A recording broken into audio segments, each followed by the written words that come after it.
Good morning, मेरी आवाज आ रही है? Yes sir. ओके, चलो फिर स्टार्ट करते हैं। सो बेटा लास्ट लेक्चर में हमने प्रोसेस ऑफ मियोसिस स्टार्ट की थी, है ना? ये meiosis. So meiosis is also called as a reduction division, जिसमें उसमें भी दो फेजेस रहेंगे, इंटरफेज और यम फेज। उसमें से जो इंटरफेज है, इंटरफेज में फर्दर सेल मेम्ब्रेन और न्यूक्लियर मेम्ब्रेन वहां पे रहेगा। और जब सेल इंटरफेज में होती है तो जेनेटिक मटेरियल जो है वो अनकॉइल्ड फॉर्म में होगा, तो उसको अपन कहेंगे बेटा क्रोमैटिन। और फर्दर उसी न्यूक्लियस के अंदर एक डार्क बॉडी है जिसको अपन न्यूक्लियोलस कहते हैं, ठीक है ना? आगे अभी यम फेज, तो मियोसिस सेकंड जो है, तो इस मियोसिस सेकंड में प्रोफेज 1, मेटाफेज 1, एनाफेज 1 और टीलोफेज 1, ऐसे अलग अलग फेजेस है। उसमें से हम डिस्कस कर रहे थे, प्रोफेज 1 डिस्कस कर रहे थे, ठीक है ना?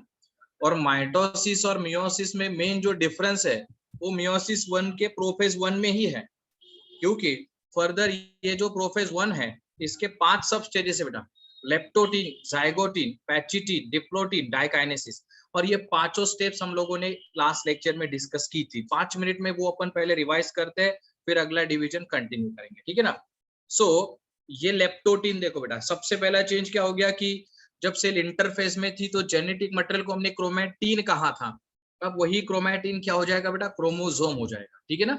सो सेल मेम्ब्रेन ये सेंट्रियोल वहां पे, ये न्यूक्लियर मेम्ब्रेन है, बस क्रोमैटिन जो क्रोमोसोम हो गया, ठीक है? क्रोमोसोम अपीयर एज अ तीन थ्रेड, और इसी को अपन ने कहा था बेटा bouquet stage, because the chromosome appear as a bouquet under the visualisation on electron microscope. Then अब उसके बाद जो सेकंड स्टेज है वो थी बेटा जाइगोटीन, बराबर है?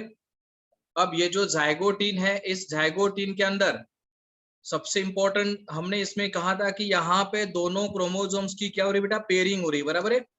अब एक ब्लू कलर का और एक रेड कलर का क्रोमोसोम आपको पेयर दिखाई दे रहा बेटा। ये दोनों क्रोमोसोम्स को हमने अलग अलग कलर में इसलिए रिप्रेजेंट किया because both the chromosomes belongs to different parent. एक मैटरनल रहेगा बेटा, एक पैटर्नल रहेगा, बात समझ में आ रही है? एक मैटरनल एक पैटर्नल होगा और उनका पेयरिंग होगा, और उस पेयरिंग को हमने कहा था बायवैलेंट, और उसी को टेट्राएड कहा था बेटा। तो ये पेयरिंग की जो प्रोसेस है, इस पेयरिंग की प्रोसेस को सिनेप्सिस कहा जाता है, ठीक है? और फिर इसमें टेट्राएड का फॉर्मेशन हो गया, और उस टेट्राएड में 2 सेंट्रोमियर और 4 क्रोमैटिड्स रहेंगे। आगे फिर हमने देखी थी बेटा मियोसिस की सबसे important stage, that is the pachytene. Pachytene में क्या हो गया बेटा, वो पिछले फेज में जो क्रोमोसोम बस पेयर हुए थे, अब इसकी अगली फेज में वो क्रोमोसोम एक दूसरे के अराउंड कॉइल्ड हो गया बेटा, है ना? जिस पॉइंट पे ये क्रोमोसोम कॉइल्ड होते हैं, क्रॉस होते हैं, उसको अपन कहते हैं चाइज़मेटा। क्या नाम दिया उसको मैंने?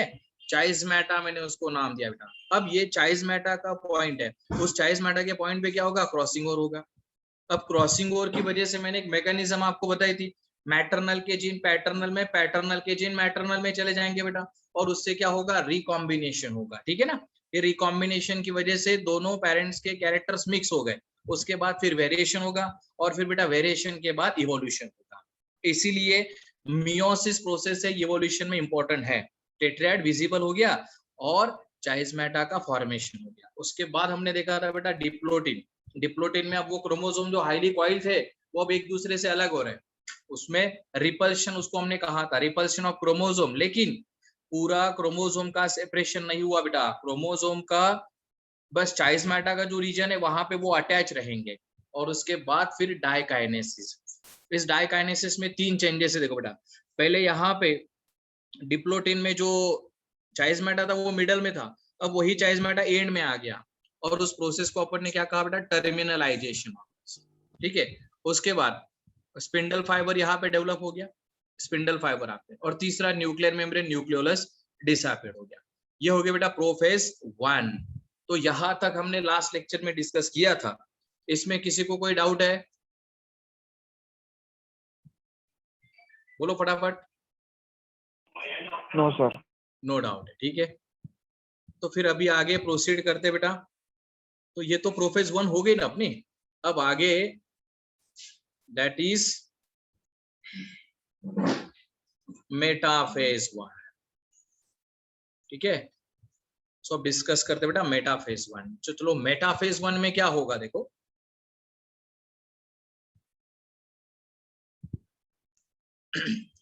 डायग्रामेटिक रिप्रेजेंटेशन में यहाँ पे निकल रहा उसका, और ध्यान से देखो चेंज क्या हो रहा है।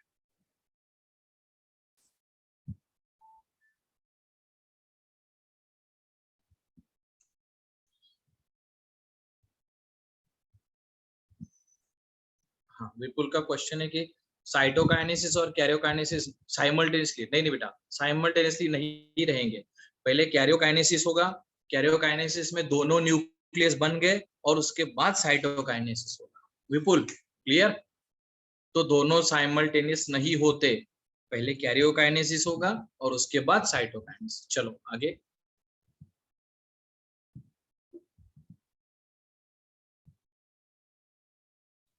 अब ये सेंट्रियोल है देखो बेटा।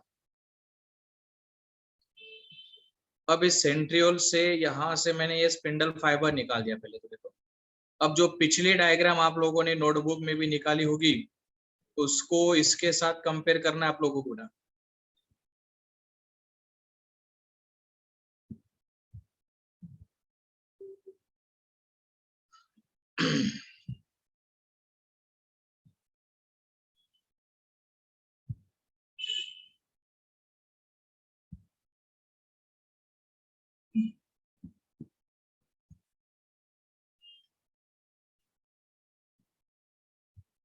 चेंज नोटिस करो बेटा सब लोग।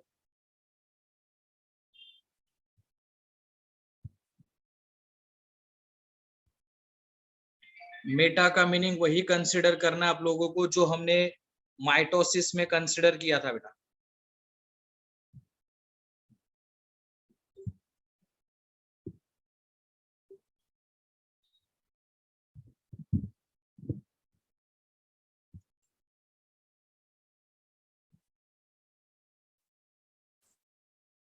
चलो कौन बताएगा मुझे पिछले डायग्राम के कंपैरेटिवली यहाँ पे चेंज क्या हुआ है, बताओ बेटा।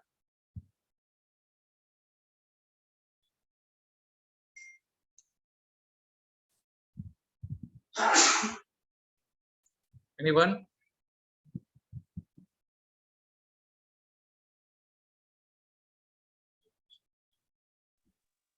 सर सेंट्रल पोल्स पे आ गए हैं।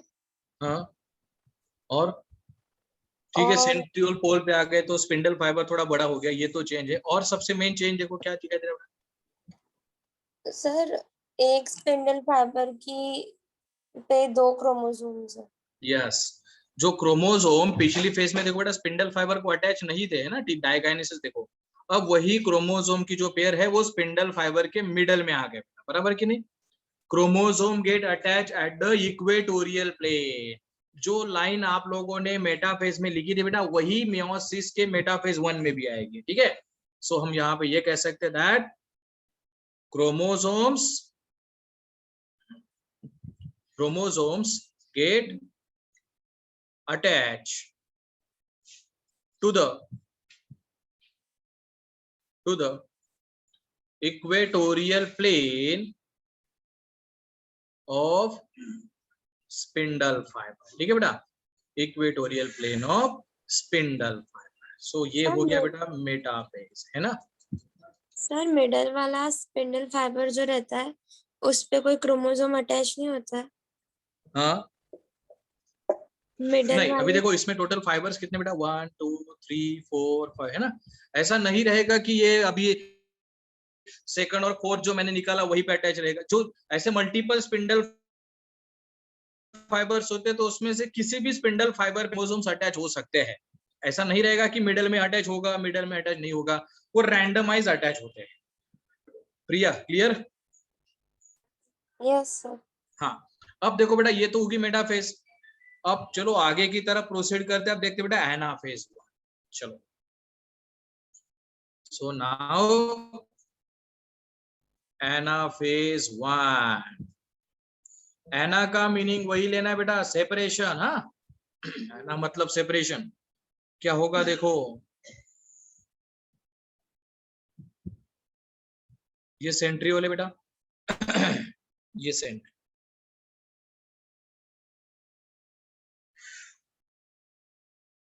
ये स्पिंडल फाइबर फिर से निकाला बेटा मैंने, देखो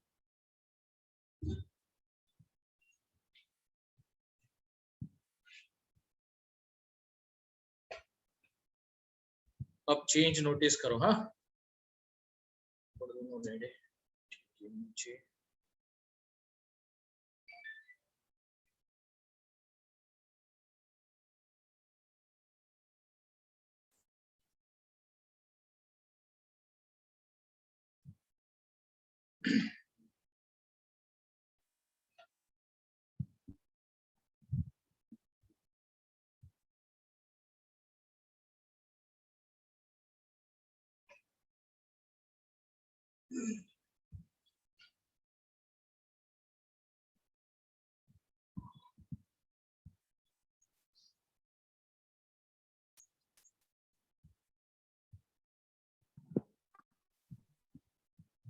चलो बेटा, चेंज क्या दिखा है जरा बताओ मुझे फटाफट, व्हाट इज द चेंज?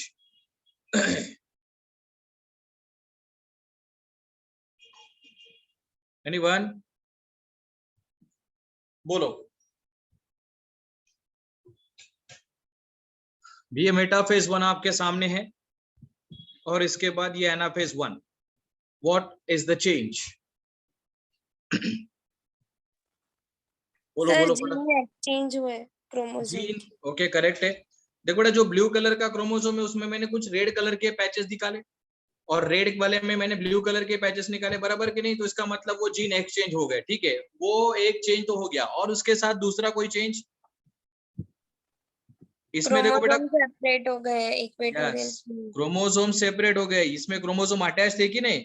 इसमें क्रोमोसोम सेपरेट हो गए। अब एनाफेज में मैं क्या लिखूंगा देखो बेटा, हाँ, इन anaphase what happens, that chromosomes get separated, chromosomes का सेपरेशन होगा। और ये क्रोमोसोम जो सेपरेटेड होते हैं, तो क्रोमोसोम सेपरेट होने की जो प्रोसेस है, सॉरी, इस प्रोसेस को कहा जाता है डिसजंक्शन। उसको क्या नाम दे दिया बेटा मैंने? डिसजंक्शन मैंने नाम दे दिया, सेपरेशन ऑफ क्रोमोसोम्स। ओके, अब प्रिया, वो माइटोसिस के जो भी चेंजेस है नोटबुक में लिखे हैं? नोटबुक कंप्लीट है? No sir. No, very good, keep it up. Okay Mohit, notebook complete है बेटा? Yes sir. हाँ, तो मुझे अभी एक काम करो, माइटोसिस के एनाफेज में क्या लाइन है वो रीड करो बेटा। माइटोसिस के एनाफेज में एक डायग्राम के नीचे एक लाइन लिखी होगी, वो रीड करो।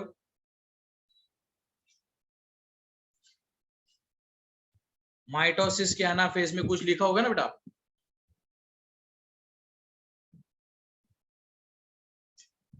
नो वन, चलो मोहित भी मतलब कंप्लीट नहीं है शायद उसकी।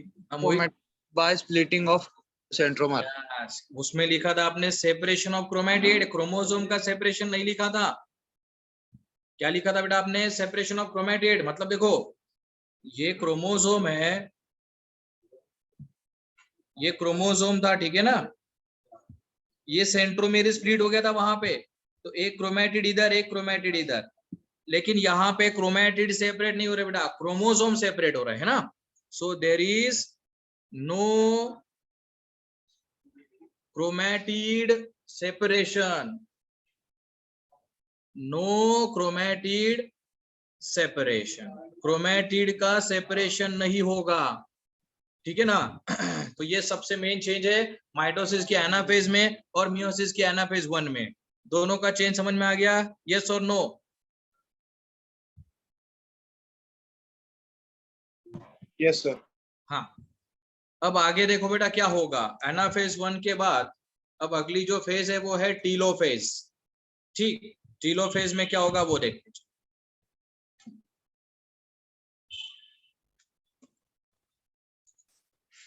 So that is the telophase 1। और ये टीलोफेज 1 में अब चेंज क्या होगा, देखो ये सेल मेम्ब्रेन मैंने यहां पे निकाला,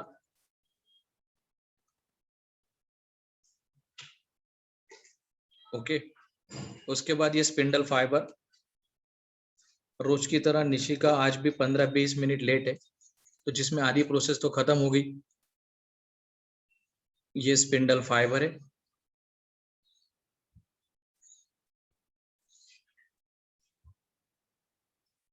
ये स्पिंडल फाइबर अब क्या हो जाएगा बेटा, यहां से डिसअपियर होने लग जाएगा। ये जो स्पिंडल फाइबर है ना, ये डिसअपियर हो गया, ठीक। स्पिंडल फाइबर तो चला गया। अब स्पिंडल फाइबर डिसअपियर होने के बाद चेंज क्या होगा, फिर ये सेल मेम्ब्रेन, फिर यहाँ पे एक न्यूक्लियर मेम्ब्रेन बनेगा, यहाँ पे एक न्यूक्लियर मेम्ब्रेन बनेगा, और न्यूक्लियर मेम्ब्रेन के साथ न्यूक्लियोलस भी फॉर्म होगा। और रहा सवाल स्पिंडल फाइबर डिसअपियर हो गया तो यहाँ पे ये सेंट्रियोल फॉर्म हो गया, ठीक है। सो साइड में यहाँ पे ये ब्लू कलर वाले क्रोमोसोम्स है।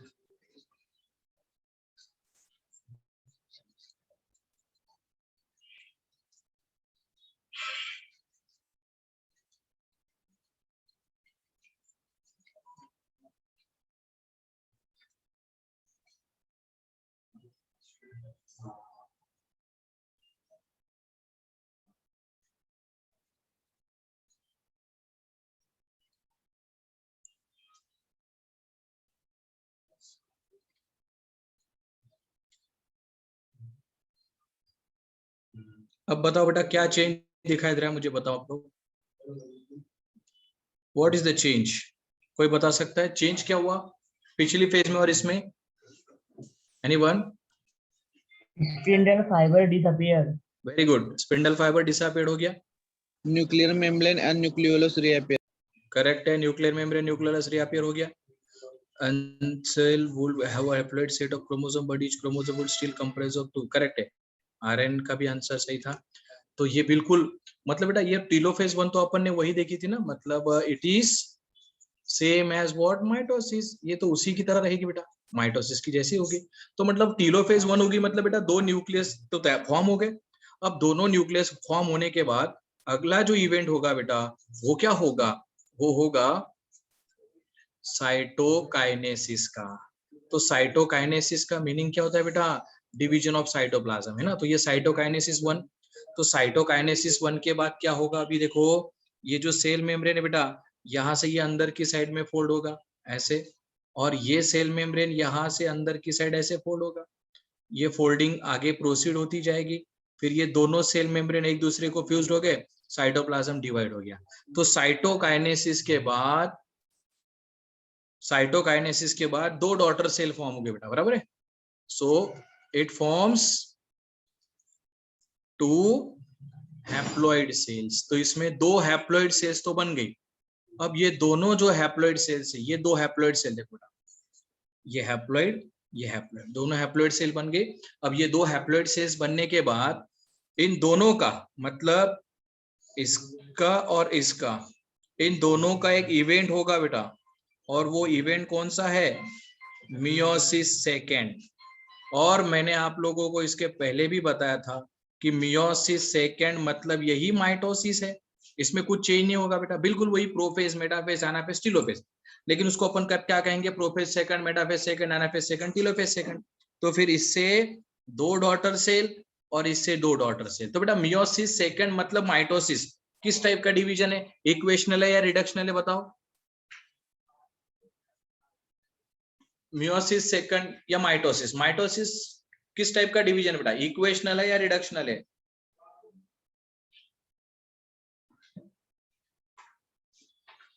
एनीवन?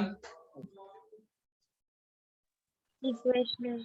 माइटोसिस इक्वेशनल डिवीजन है ना, तो उतना ही क्रोमोसोम इसमें रहेगा, तो ये सेल्स रहेंगी हैप्लॉइड। तो इसका मतलब मियोसिस सेकंड के बाद 4 हैप्लॉइड सेल्स वहां पे फॉर्म हो बेटा। It gives rise to 4 haploid cells. Mitosis में सिर्फ 2 ही सेल्स बनती है बेटा, लेकिन अब मियोसिस में 4 हैप्लॉइड सेल्स वहां पे फॉर्म हो गई। तो फिर आगे कंसेप्ट है, दैट इज द इंटरकाइनेसिस। तो इंटरकाइनेसिस का मतलब क्या है? Interkinesis is the gap between, ये कुछ मिनट्स का गैप है, it is the gap between what, that is meiosis 1 and meiosis 2। Meiosis 1 में और मियोसिस 2 का ये गैप है, उसको अपन इंटरकाइनेसिस कहते हैं। सो इस पूरी मियोसिस के अंदर डीएनए का रेप्लिकेशन कितनी बार हुआ बेटा? एक ही बार हुआ है ना, that is there is a one time DNA replication. DNA का रेप्लिकेशन एक ही बार होगा, प्लस 2 टाइम्स सेल डिवीजन। लेकिन सेल का डिवीजन कितनी बार हो रहा है बेटा? 2 बार हो रहा है ना। और इस वजह से उसको अपन कह सकते हैं रिडक्शनल डिवीजन। ठीक है, डीएनए रेप्लिकेशन अगर 2 बार होता था तो वही क्रोमोसोम डीएनए सेम रहते थे बेटा, लेकिन डीएनए का रेप्लिकेशन एक ही बार हो रहा है, लेकिन सेल डिवीजन 2 बार हो रहा है। अब फाइनली इसमें ये जो प्रोसेस मैंने बताया आप लोगों को मियोसिस, इसका सिग्निफिकेंस क्या है? Okay, what are the significances of meiosis? तो मियोसिस का सिग्निफिकेंस ये है, सबसे इंपॉर्टेंट क्या है बेटा? Meiosis helps in the gametogenesis. Sexual reproduction में गैमेट्स की जरूरत होती है, और ये जो गैमेट्स है ये मियोसिस से बनते हैं। So meiosis generally helps in the process of gametogenesis. Genesis का मीनिंग होता है बेटा फॉर्मेशन। किसका फॉर्मेशन? गैमेट्स का formation. So it helps in gametogenesis. Second, meiosis also helps to maintain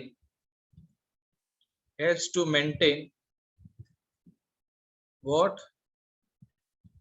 Chromosome number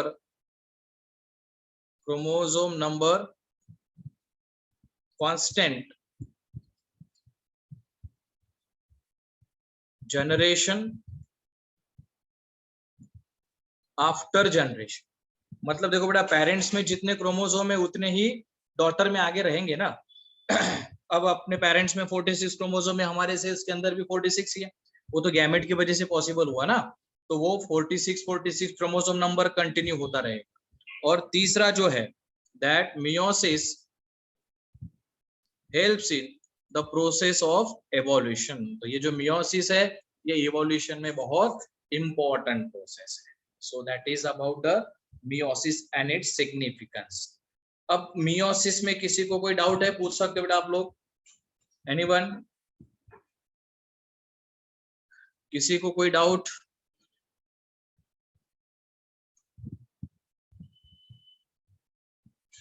सबसे इंपॉर्टेंट तो प्रोफेस 1 ही है उसका। नहीं नहीं नहीं नहीं, नहीं। तो सिर्फ फीमेल्स में कैसे होगी प्रिया? ये तो सब में होगी ना। अब मेल में तो मेल गैमेट लगेगा कि नहीं? स्पर्म प्रोडक्शन में वो हो वहां पे होगी, फीमेल में वो जेनेसिस में होगी, तो गैमेट्स तो दोनों सेक्सेस में प्रोड्यूस होंगे ना प्रिया। क्लियर?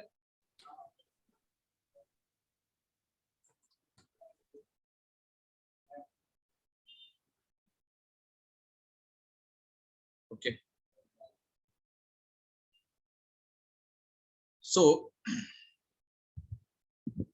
आगे मैं कंसेप्ट बताता हूँ आपको।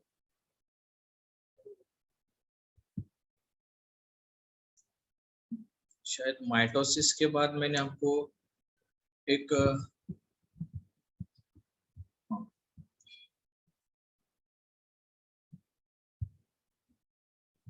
ठीक,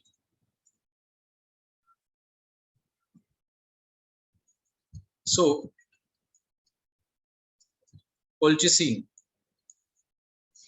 तो ये बेटा कोल्चिसिन क्या है? It is one of the mitotic poison. क्या कहा बेटा इसको मैंने? Mitotic poison. ये ऐसा पॉइजन है जो माइटोसिस प्रोसेस नॉर्मली नहीं होने देता है ना, माइटोटिक पॉइजन है वो। सो इट स्टॉप्स, तो माइटोटिक पॉइजन है, माइटोसिस को स्टॉप करेगा, लेकिन कौन सी प्रोसेस स्टॉप करेगा बेटा? दैट इज द मेटाफेज, क्योंकि वो स्पिंडल फाइबर ही नहीं बनने देता। So it stops the metaphase. तो ये एक सिग्निफिकेंस है कोल्चिसिन नाम के ड्रग का। और दूसरा सवाल ये है बेटा, क्योंकि अभी आप लोगों ने एनाटॉमी के बारे में कुछ पढ़ा ही नहीं है, बराबर कि नहीं? तो इसीलिए प्लांट्स के केस में जो सेल्स होती है जिसको अपन कहते हैं बेटा मेरिस्टेम्स, हाँ मेरिस्टेम्स, तो ये जो मेरिस्टेम्स टिश्यूज होती है, इन मेरिस्टेमेटिक टिश्यूज में प्लांट के अंदर माइटोसिस होता है। और जो मदर सेल्स होती है, pollen mother cell, megaspore mother cells, तो ये जो सेल्स है इसमें गैमेट बनता है, तो गैमेट बनने के लिए इसमें मियोसिस होती है। आगे वो वैसे अपन डिस्कस करेंगे, जब इसकी शीट अपन सॉल्व करेंगे तो इसके रिगार्डिंग कुछ क्वेश्चंस अपन वहां पे डिस्कस करने वाले हैं। सो ये माइटोसिस और मियोसिस का दोनों का फेनोमेनॉन, दोनों में मैं कुछ डिस्टिंग्विश फीचर आपको बता दूंगा। माइटोसिस इक्वेशनल डिवीजन है, मियोसिस रिडक्शनल डिवीजन। माइटोसिस सिर्फ सोमैटिक सेल्स में होगा, मियोसिस जर्म सेल्स के अंदर होगा। माइटोसिस में सेल का डिवीजन एक ही बार होगा बेटा, लेकिन मियोसिस में सेल का डिवीजन 2 बार हुआ, और इस वजह से माइटोसिस में एक पेरेंट सेल से 2 ही सेल बनती है, लेकिन मियोसिस में एक पेरेंट सेल से 4 डॉटर सेल बन रही है, बराबर कि नहीं? और मियोसिस पे जो सबसे इंपॉर्टेंट इवेंट है बेटा वो प्रोफेज 1 ही तो है, जो लास्ट लेक्चर में अपन ने देखा था। सो उसमें 5 स्टेजेस है, leptotene, zygotene, pachytene, diplotene and diakinesis. तो हर एक फेज में साइक्लिक मैनर में क्या चेंज हो रहा है वो चेंज तो हम लोगों ने ऑलरेडी डिस्कस कर लिया है, ठीक है। और फिर मेटाफेज का तो मीनिंग वही है, क्रोमोसोम स्पिंडल फाइबर के मिडल में आ गए। फिर एनाफेज में क्रोमोसोम का सेपरेशन हो गया, और उसी सेपरेशन को अपन कहते हैं बेटा डिसजंक्शन। और फिर उसके बाद टीलोफेज में 2 डॉटर सेल्स वहां पे फॉर्म हो गई, और फिर दोनों डॉटर सेल्स का मियोसिस सेकंड होगा, एक सेल से 2 डॉटर सेल्स फॉर्म हो जाएगा। चलो, सो अबू खान, अनुराग, आर्यन, असरार, चेतन पाटिल, हर्षदा, कुंदन, मोहित, निशिका, प्रिया, श्रद्धा, स्नेहा, विपुल, युगेंद्र, सबको ये समझ में आ गया? Yes sir. किसी को कोई डाउट है बेटा पूछ सकते हो आप लोग, क्योंकि कल अपन इसकी शीट सॉल्व करेंगे। कोई भी डाउट है रिगार्डिंग माइटोसिस हो, मियोसिस हो, आप मुझे पूछ सकते हो। एनीवन? चलो फिर मैं क्वेश्चन पूछता हूँ, मुझे उसके आंसर दो, ठीक है? हाँ बोलो बोलो बोलो विपुल। सर माइटोसिस में क्रोमेटिस सर आवाज आ रही है? हाँ बोलो बोलो बोलो बेटा। सर माइटोसिस में क्रोमेटिड का जब डिवीजन होकर वो जब स्पिंडल फाइबर को अटैच हो जाते हैं तो फिर उनका कंडेंसेशन होकर पूरा क्रोमोसोम फॉर्म होता है क्या सर? हाँ वही आगे जाके देखो क्या हो जाएगा। सबसे पहले तो वो क्रोमेटिड सेपरेट हो गया, एनाफेज के अंदर क्या हो गया बेटा, ये क्रोमेटिड जो थे ये सेपरेट हो गया एनाफेज में, बराबर है। अब टीलोफेज में क्या हो जाता है बेटा, यही अनकंडेंस हो जाएगा, पहले ये अनकंडेंस हो गया, बराबर है। अब जब अगला डिवीजन होगा ना, अगले डिवीजन में इसी क्रोमैटिन का कंडेंसेशन होके वो क्रोमोसोम बन जाएगा, फुल क्रोमोसोम। विपुल क्लियर? Yes sir. हाँ चलो, और किसी को कोई डाउट? बस कंसिस्टेंटली मैं देख रहा हूँ बेटा 2-3 लोग मुझे डाउट पूछते, बाकी लोग एकदम इजी चैप्टर है बेटा, ये छोटा सा चैप्टर भी है। 2 क्वेश्चन इसमें नीट एग्जाम में पूछे जाते हैं। कल इसके सिर्फ क्वेश्चंस अपन सॉल्व करने वाले, लेकिन ये क्वेश्चंस के आंसर आप तभी दे पाओगे बेटा जब पूरा माइटोसिस मियोसिस का इवेंट आप लोगों ने 1-2 बार अगर रिवाइज किया। जो मैंने ये स्लाइड्स में पॉइंट लिखे हैं, सभी स्लाइड्स के पॉइंट्स आपकी नोटबुक में अगर है तो 101% हर एक क्वेश्चन आप इजीली सॉल्व कर सकते हो। तो मैं कुछ क्वेश्चंस पूछता हूँ, मुझे उनके आंसर्स दो बेटा। मुझे मियोसिस की एक ऐसी प्रोसेस बताओ जिस प्रोसेस में क्रॉसिंग ओवर हो रही है, कौन सी प्रोसेस है बताओ? ऑप्शन देता हूं मैं, leptotene, zygotene, pachytene, diplotene. Pachytene, very good. आगे प्रोफेज 1 की मुझे उस फेज का नाम बताओ जिस फेज में पेयरिंग हो रही है होमोलोगस क्रोमोसोम की। Leptotene, zygotene, pachytene, diplotene. Zygotene. Zygotene, good. और उस जाइगोटीन में जो पेयरिंग होती है, उस पेयरिंग की प्रोसेस को क्या नाम दिया बेटा अपन ने? देखो, pairing of homologous chromosome is called as what? Synapsis. Synapsis, very good. तो synapsis is also called as bivalent, या फिर बाइवैलेंट को एक अल्टरनेट नाम दिया बेटा मैंने, क्या नाम दिया था बताओ? टेट्रैड। Tetrad, very good. अगला question, bivalent formation occurs in, कौन सी फेज में बायोवैलेंट बनेगा? Leptotene, zygotene, pachytene, diplotene? zygote, zygotene. In which phase bivalent, in which phase tetrad can be visible?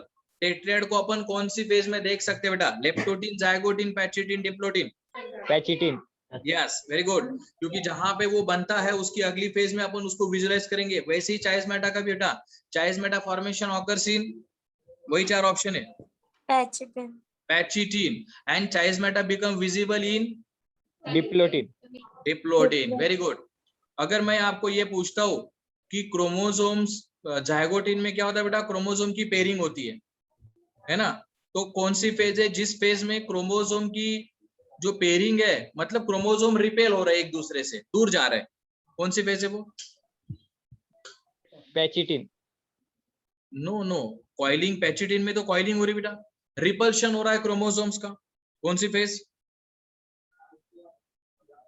जिस फेज में अपन चाइस्मेटा को विजुअलाइज कर सकते हैं, कौन सी वो? डिप्लोटीन. आप लोगों ने लिखा डिप्लोटीन में, correct.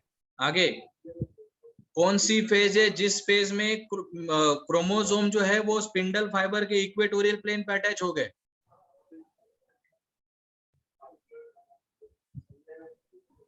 Chromosome get attach at equatorial plane. कौन सी फेज रहेगी बेटा? मेटाफेज 1. मेटाफेज 1. ओके. अब इसमें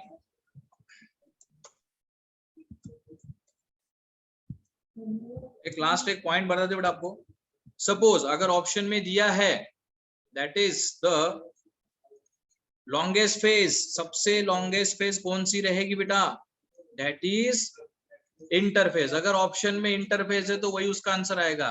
लेकिन जो यम फेज है, यम फेज के अगर ऑप्शंस आपको रहते हैं और उस पूछा जाता है कि लॉन्गेस्ट फेज कौन सी, तो इसमें जो 4 ऑप्शन है बेटा, that is prophase, then metaphase, then anaphase, और लास्ट में रहेगी टीलोफेज.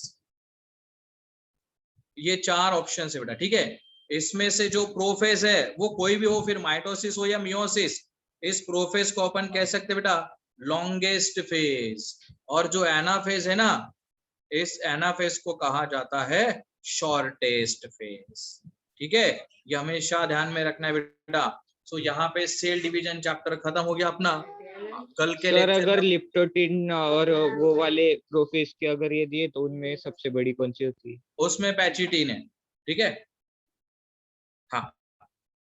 तो फिर ऐसी कंडीशन है बेटा, चैप्टर यहाँ पे खत्म है. कल पूरा रीड कर लेना, कल उसके क्वेश्चंस अपन सॉल्व करेंगे. ठीक है. सो फिलहाल यहाँ पे रुकते हैं. बाय सबको. अभी मैथ्स का लेक्चर तुम्हारा कंटिन्यू.